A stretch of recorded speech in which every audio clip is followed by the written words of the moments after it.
welcome to Berwick Mitsubishi. My name is Mark Hoffman and today I'm here to take you around our 2013 Kia Sorento Platinum. Now, as you've inquired on this car, you know it represents exceptional value. This video is going to be about condition, and the feature set of the vehicle.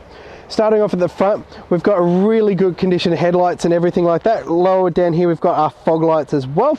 Do note we have front sensors on this vehicle, headlight washers of course, as well as the LED indicators and things like that as well. Nice big open grille, chrome surround of course, and with the pearl white paint, it's a really nice metallic paint. It's a bit hard to see on the camera, but when the sun hits, a really nice colour. I'm struggling to actually find any stone chips. There's a little mark just there if I'm brutal on the car, but I'm unable to find any stone chips or anything like that on the front of the vehicle. Coming to the front driver's side, no signs of scratches, nicks or anything here. Front alloy wheel on this car, a really nice looking wheel actually. No signs of rash at all on the wheel, presents really well. And it looks like it's got almost, actually I'd say that is a brand new tyre. It's got fuzzy things still on the top of the tyre, so excellent condition tread there. Coming down to the driver's side of the vehicle, you'll notice no signs of shopping trolley dents, anything like that. All-wheel drive badge there, just to let everyone know you've got the safety of all-wheel drive in the rain. Mirror sculpt with the indicators in it. We do have the lower running boards, but I won't get the camera to go up and down constantly. Up the top, we've got our genuine weather shields, both front and back windows. Do have genuine aerodynamic roof racks as well, and you can slide them back and forward depending on what you fit to the vehicle. We'll notice my camera is a lot taller than me, so you're probably getting a really good, I'm going to use a side step actually, get a really good view of the massive glass roof this car has. We'll have a play with that when we're inside as well. Coming down the side of the vehicle, no signs of scratches, dents, nicks or anything like that. At the rear, yet again, unmarked rear wheel and a really good condition, Goodyear tyre at the bottom and on the car as well. Coming around to the back of the Sorento now, a fair bit to talk about. Obviously my shadow on the back of the car, but we've got Sorento Platinum badge just to tell everyone behind you got the good one, and CRDI letting everyone know you've got great fuel economy as well. Do have a tow pack fitted to this vehicle as well as reversing sensors there. The tow rating on this car is 2 tonne. Reversing camera up here as well. Now if we open the tailgate, lift it up nice and easy out of our way, we'll notice we've got our third row floor mat just sitting up here at the moment. We'll probably pop that in the car, as well as the cargo blind. Now we don't fit these to the vehicle because some people want to test the car with all 3 rows, but do note with this car we do have the cargo blind as well. Just pop that on the floor for a moment and we'll continue talking about the inside. One thing to note with the rear of this car, you do actually get rear air conditioning, so really nice for the rear seat passengers as well. We've got little cargo tie down points everywhere as well, and we just simply grab that leather and we've got our third row seats. No needing to move the center row or anything like that. Ready and done. Simple matter of folding it down. It's back to a 5 chair as well. Underneath here, you've got space for your tools and everything like that as well, and maybe an umbrella for those rainy days. I'll just pop the tailgate down and we'll continue along.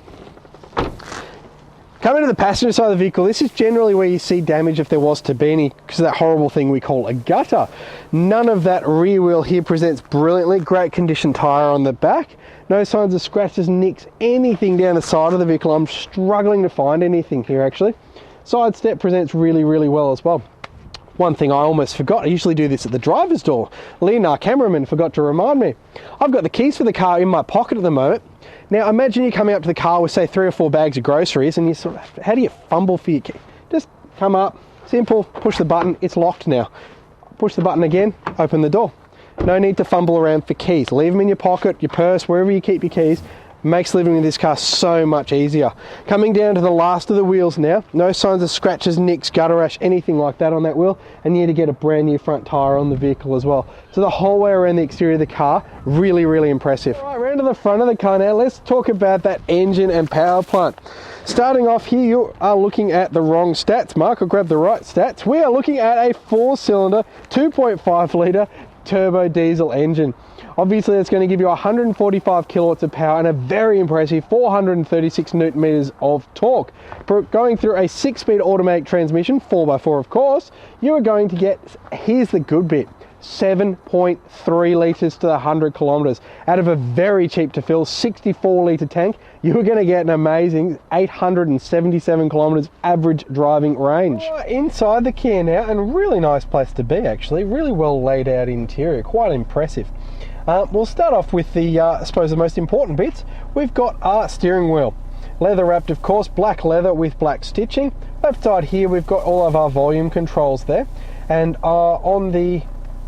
so we've got volume controls, mode controls, things like that. Down here we've got our Bluetooth phone, so answer and hang up. Down here we've got a little button that changes the sort of center setting screen there, so you can play around with it. On the right hand side here we've got our cruise control, and a little button here I like because it has electric power steering. As you can see, I can move it with one finger very easily. You can actually set it from normal, sport and comfort, making it just changes the responsiveness of how much steering input you have to put in. A really nice feature, actually really changes it depending on the driver. Starting behind the steering wheel here, we've got our front and rear wiper controls, of course, and on the right hand side we've got our headlights. Automatic on this car, or you can obviously automatic, they turn on at night time, but if it's raining, obviously turn your headlights on, as well as we have a front fog light for when it's foggy and a rear fog light if you're in the snow. Turn them off. Indicators, of course, are on that side.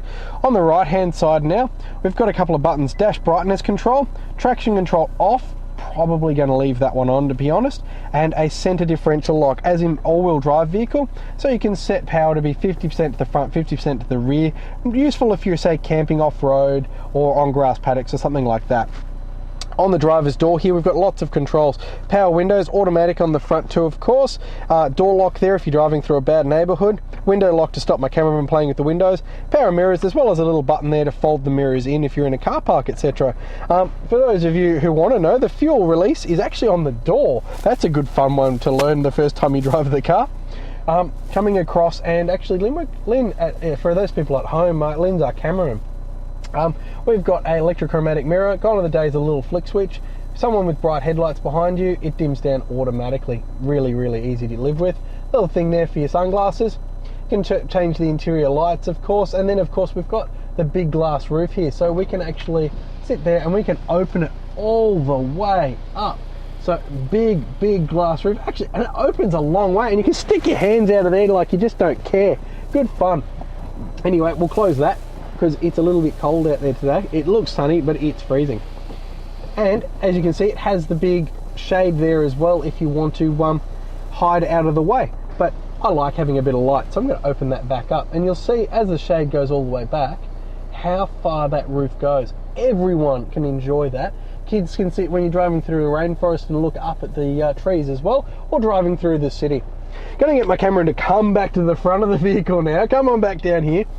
We've got our clock, of course, pretty standard, all cars have them. We've got our audio unit here, as you can see, Bluetooth and RDS. We've got MP3 compatible CD as well if you feel the need for it. GPS, currently showing our super secret location here at 20-32 Kangan Drive here in Berwick. Coming down from there, we've got some audio controls. You've got your Bluetooth phone controls, your settings, your radio media as well if you plug in your media device. Down from there, we've got our clean air dual zone climate control. So you can have automatic, you can push to have dual zone and make it nice and easy where you want the air to go. A button to test all of the indicators at once if you feel the need to. Now here's a feature I love, absolutely love. On this car we have heated front seats with 3 settings, which is nice to have instead of just one.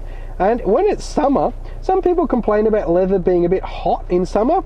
Not anymore when you've got cooled front seats as well in this vehicle, with 3 settings there, of course. Shoots air through the little holes in the seat, making it just, you've got to try it. Coming down, we've got auxiliary and USB inputs, as well as a little 12-volt socket there for your phone, and a big bin to put your phone. We've got, as I mentioned before, automatic shifter. R for reverse. When you click it into reverse, you get your reversing camera. As you'll note from earlier on in the video, I removed the cargo blind and the 3rd seat floor mat. I'll remember to put them back in the car and we won't run over them today. Pop that into neutral, then into drive. You've got drive for normal mode, but if you say are towing or something with the vehicle and you come up to a big hill or you're off-road or something, sometimes you want to control the gears. You can do it manually there if you're feeling like it. Pop it into park. Little button here, Eco, will really change the electronic throttle and the gearbox mapping of the car, making it a lot easier to save fuel for yourself. Going to turn that one off right now though. Parking sensors, if you were to hook your trailer up, you don't want it beeping at you thinking you're going to crash into your own car, so you can turn them off. Thing here, 2 cup holders. Of course you can take the center out if you want to make it even a bigger bin. A nook there for all of your many things. Leather wrap center here. Down in there we've got a big bin with a bin inside a bin. There you go. Going into the interior now, As you saw before, leather seats with the perforated holes for the air conditioning in the seats. We do have factory Sorento floor mats for all 3 rows. You'll see the driver's front doors and rear doors present brilliantly. In the rear, we do have the child seat anchor points as well as the ISOFIX mounting point as well. As we come back to the front of the vehicle now, I'll grab the service books and we'll jump into that. One thing to note with these cars, improvement in quality. Just even the service books, you get leather wrapped with red stitching. It's just quality all the way around. The power to surprise, very true. All right, getting into the service books now. Let's go back a little bit. We'll start at the start. It's probably the best place to start. We have the 15, the 30, the 45, the 60, and then the 75, which we've done when we brought it into stock. So full service history on this car as well. Thank you for watching this video walk around tour of our Kia Sorento Platinum. As you've seen, a very, very impressive list of features, full service history, and stunning condition both inside and out. Do be very quick for this car. Give us a call, 9907 0555, and thank you for watching.